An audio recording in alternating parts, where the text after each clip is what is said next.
My name is Therese I'm a sister of Our Lady of Sion, and today I've been asked to talk about being a woman of dialogue. Now, being asked to be about being a woman of dialogue immediately raised the question, am I a woman of dialogue?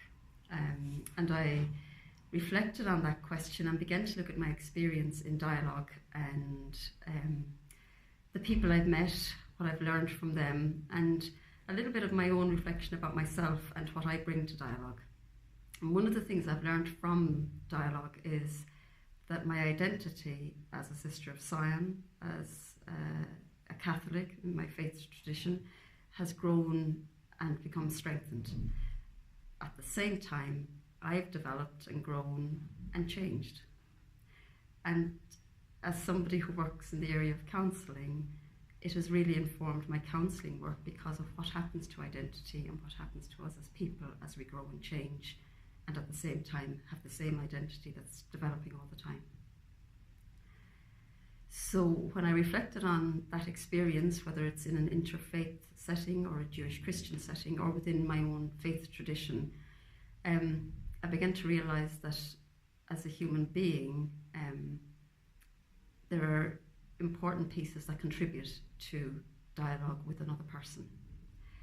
And the two key areas for me would be awareness, self-awareness, awareness of what's happening with another person or for another person, and also awareness of the dynamic, the engagement, how we're engaging and the quality of that engagement.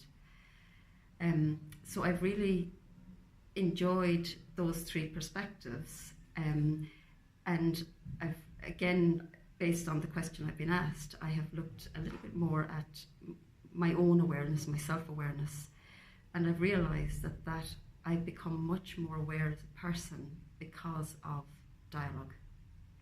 When other people feed back to me their experience of me, their experience of me as somebody involved in dialogue, has allowed me to begin to see that I've moved from dialogue as trying to know about others to an experience of other people just for themselves.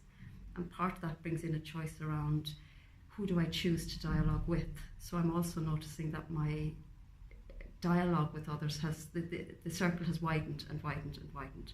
So that's been really, really a big plus for me. And hopefully then, as I go into a next experience of dialogue, that I bring something new to that experience. So awareness has grown of others, of the circle of dialogue that I'm in, and also of myself, because a key piece in this for me would be growing in my awareness around assumptions that I make of others, prejudices that I have, biases that I have. And I've been hugely blessed by others that they have gently, through dialogue, supported me in growing and expanding, I suppose, my heart in a sense, and my capacity to be compassionate, while at the same time I know that in the quality of the listening that they've brought to me, I hopefully have brought back something new to each new dialogue along the way. So that was one area, the awareness, that I feel very blessed in the area of dialogue. And the other has been around listening, the skill of listening. I notice that my way of hearing people has changed. That I hear, before I made space in my world for knowledge, again a little bit like with the awareness, knowledge about others, so I listened to facts about them. Gradually I became more aware of hearing their life stories, their experiences. And then I suppose I realised it wasn't just in my environment that I was hearing them, but I was allowing them into my own self, into my own life, in a way that was really touching me and changing me. So it wasn't just that I was going out to meet people, but I was making a space in myself for other people. And I can only thank other people for journeying with me to get to that stage of recognising that there's more space inside me than I actually realise. And there's the potential always for that to grow and develop.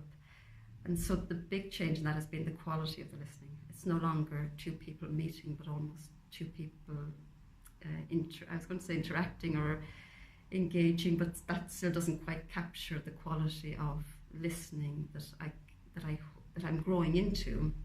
I suppose it's deepening really, but also being offered in the whole field of dialogue.